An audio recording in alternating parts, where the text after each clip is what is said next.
Hello and welcome, I'm Arumba, thank you for joining me. Let's play some Europa Universalis IV.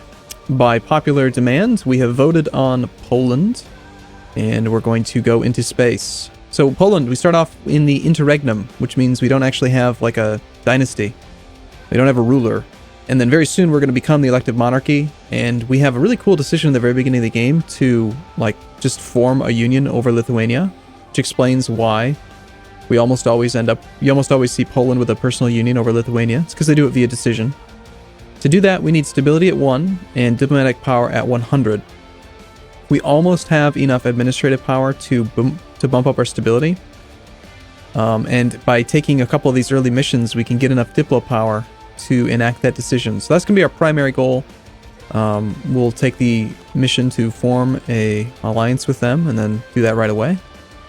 At the same time, we do have some good income, so I think we'll take a trade efficiency guy. We'll take a... We don't have any gold mines, do we? No.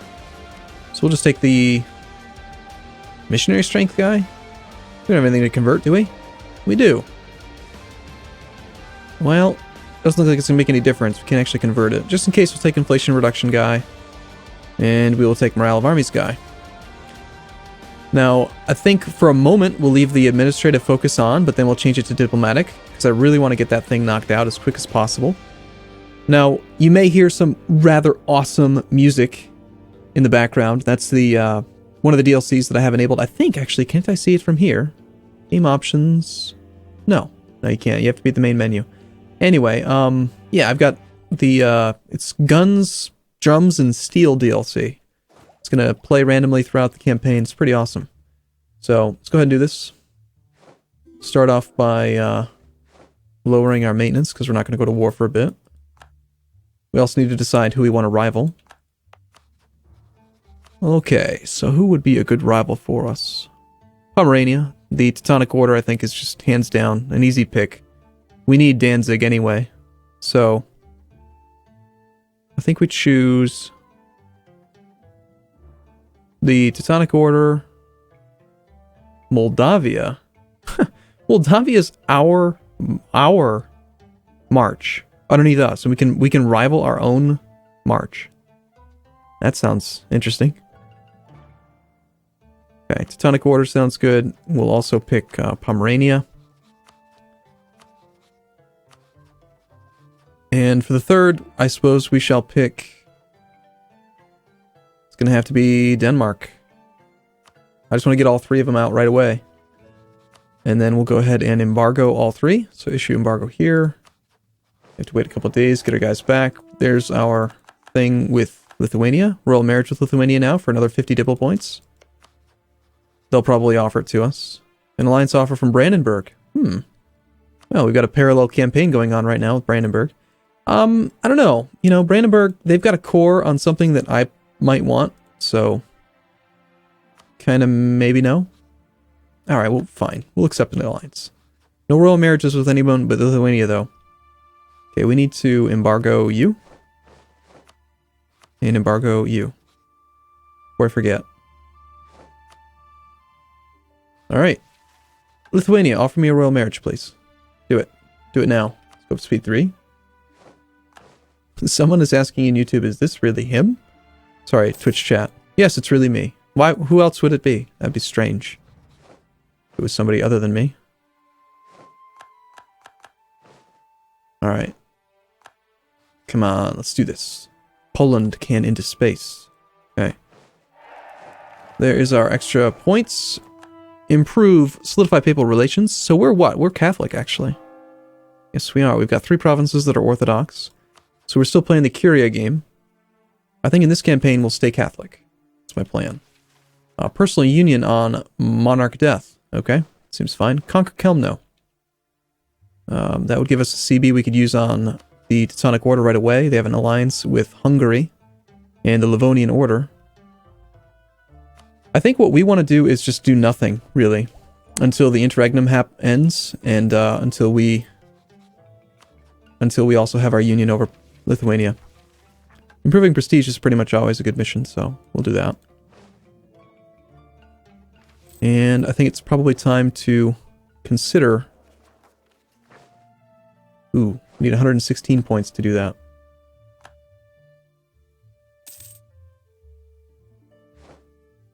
Is this real life? Is this just fantasy?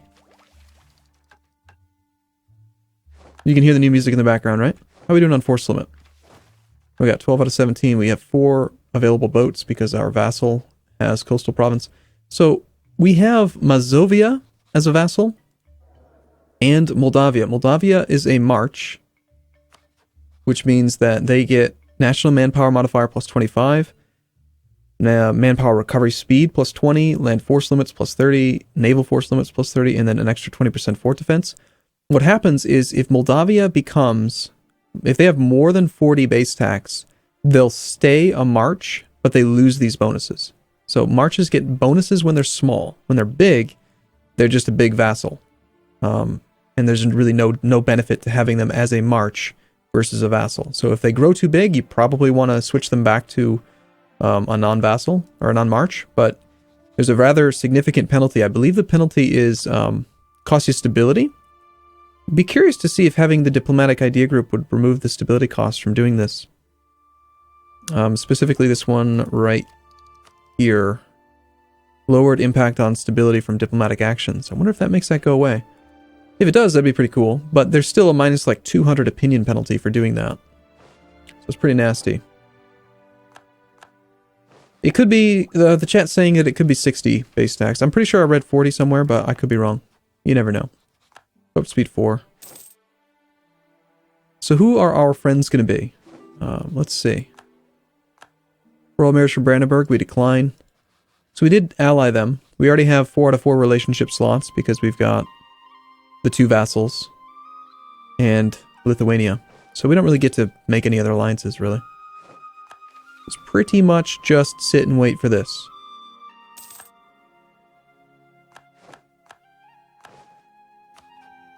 And then we get to start playing with the Elective Monarchy, which will be fun.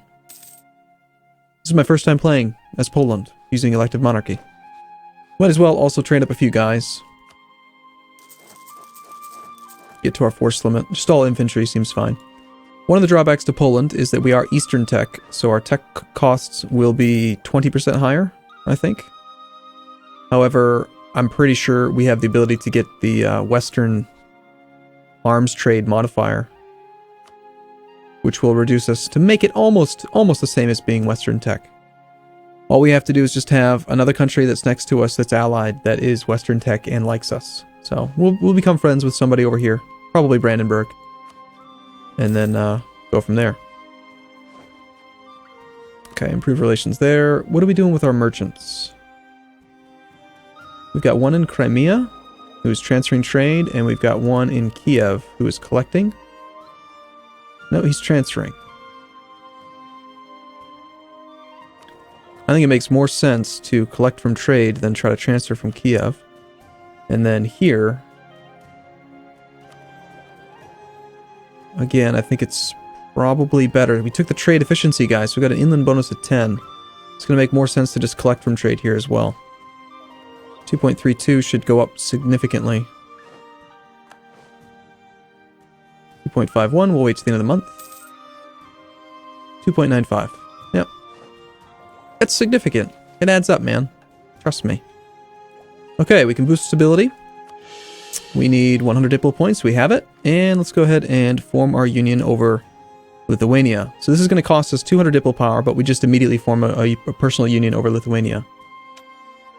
The death of the childless king on the battlefield of Varna split the union between Poland and Hungary and left Poland in an interregnum. His brother, Kazimierz, the Grand Duke of Lithuania, was asked by the Polish nobility to assume the throne, but found their conditions unacceptable. In 1447, after 3 years of negotiations, he was finally crowned King of Poland on his own terms and ruled both kingdoms as a union. So the interregnum is over, and now we have elective monarchy. Or rather, it should be. Make Lithuania like us, or take mercantilism? Well, that initial boost on get to Tech 4 would be nice. I think we'll go with mercantilism. So now we have a... oh, Pomerania is no longer a valid rival already. Well, in that case, we'll have to choose somebody a little bit bigger. Muscovy, I think, is someone that we're going to want to beat up on a bit. We border them through Lithuania now. Same thing with Golden Horn and Novgorod. Novgorod would be the easiest, but Novgorod also kind of keeps Muscovy in check. Let's go ahead and go with Novgorod. Why not? And we've got costly embargoes. That was a very short little embargo that we had on them. We have a new subscriber, Tomalon80. Thanks for subscribing. It's a subscriber on Twitch, by the way. A little bit different if you're watching this on YouTube. Alright, so our force limit probably went up as well. No, it didn't, surprisingly. Even having Lithuania as a vassal, essentially, we don't actually gain any force limit from them. Relative power to liege. They have 22 force limit. Man, they're strong. Okay, so I don't think we have to worry about them rebelling or anything, though. We need to immediately start attacking, so do our vassals have any claims? They do not. Okay, we had a mission to get a free claim on Kelmno, but I want this free stability. So I think what we need to do is fabricate our own claims. We'll keep improving with them. I've also played around a little bit with the, with trying to become the papal controller, and it's kind of cool now. I like it. I like the way that the new system works. Elective monarchy in Poland. Here we go. So this is where it becomes. On the death of the last Piast monarch in 1370, Polish nobles began drawing on ancient claims and historical precedent to assert their independence from the monarchy. At first, only a small part of the or noble class would assert its privilege to choose the next king. But eventually, the right to elect the ruler of Poland was extended to Polish nobles. Keep in mind that in Poland, nobility was inherited by all children of an entitled person, so at its peak, 500,000 Poles could claim a voice in the election. By far the widest possible franchise in Renaissance Europe, and probably the largest democratic system until America and French republics. True royal elections began in 1573 at the election of Henry of Valois. Since foreign princes were always claiming the Polish throne anyway, why not have the nobles choose among them? During the Commonwealth period, the kings of Poland and the grand princes of Lithuania were elected by noble gatherings at a field in Wola, just outside Warsaw. Tens of thousands of nobles could be expected to attend, and the richest magnates would mingle with the poorest count in exchange of favors and votes. The first election took 4 days to conclude, and these events would be full of parties, fairs, and armed men. While the election was going on, royal power would be vested in an Interax, a temporary regent, usually the primate of Warsaw, who would oversee the voting. So we become an elective monarchy. Great thing about this is that we start off the game with, okay, so when you're at peace, monthly autonomy goes down by 0.1, but our government type is also going to reduce it by 0.1 all the time. So even when we're at war, our autonomy should be going down, and we also get national unrest -1 and income from vassals +25. Pretty sweet, I think.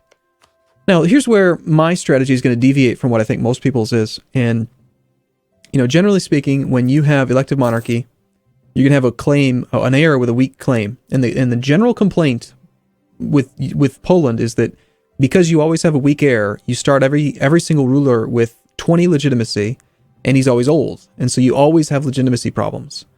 But the thing is that if you just let someone else win the election, then they usually have a strong claim. And then you don't have those problems. And so if someone else tries to vote in their guy, we'll just let them. And then whatever. You know, maybe there's a potential that, like, we could get put into a personal union or something, but we'll cross that bridge when we get there. It also gives us the potential to put other people into a personal union, I believe, if they, if we share the same dynasty, because their country leads our country, or has, like, the same ruler as our country, then we'll just go put them in their place. So we need to go to war. We need to get some prestige so we can get this mission done. That's my plan. We've got a lot of power right now. If we were to declare war on the Teutonic Order and fight Hungary and the Livonian Order, we could easily beat them, right? So why don't we just go ahead and go straight for Danzig? Let's fabricate a claim on Danzig. And we could even be a jerk and fabricate a claim on Neumark and not let Brandenburg get it, since that is their core. That would be kind of fun.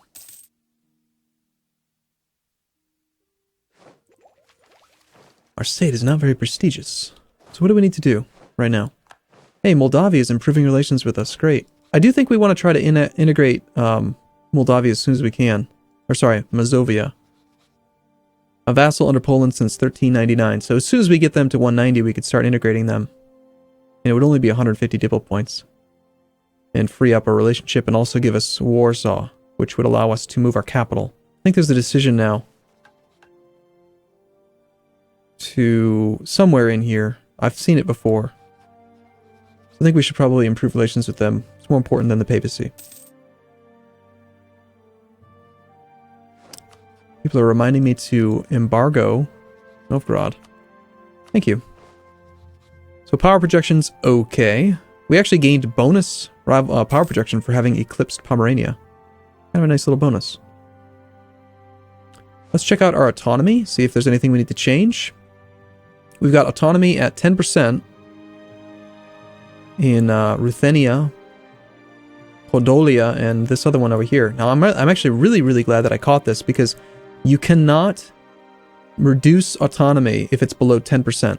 So the fact that it's right at 10 gives us an opportunity. If we want to, we can just decrease it right now. It'll increase unrest by 10%. Is it going to be all the same people? I mean, it's only 10% autonomy, so it's, you know, 0.2 ducats and a tiny, tiny bit of manpower. It's probably not worth it. But we could. We could just reduce it. It's not worth it. New subscriber. Forts. Okay, so we want to go with, that is mreed0911.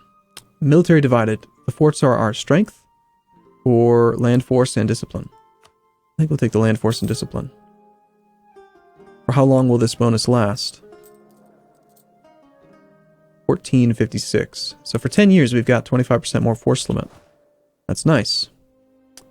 I think we will train up some more guys. What is our insufficient support ratio? 60%. So I think we can afford to have a couple more cavalry. And here's where we can spend legitimacy to increase support for Stanislaw. Now, if we don't do that, notice how we have, it says Poland-10. That means that our guy has 10 points and he would win. If something were to happen, he is our next character. He's a 2-3-3. He's got weak claim, so we lose all of our legitimacy. On the other hand, if we were to let Brandenburg keep on investing their points and then they had more than 10, then we would play as Brandenburg, 3-1-4. So I'd just go with the 3-1-4 with high legitimacy. It seems better to me. Granted, this is kind of a crap leader, really, but let's get a couple Eastern Knights and 3 more infantry. And other than that, we're fabricating a claim on the Teutonic Order. I'm curious to see if our vassals have started fabricating claims at all. Gemberkokekji. It's a very difficult to pronounce name. Has just subscribed. We've got tons of administrative points. I think we might want to kind of balance it out. Go for monarch military power now. We could also hire a free leader.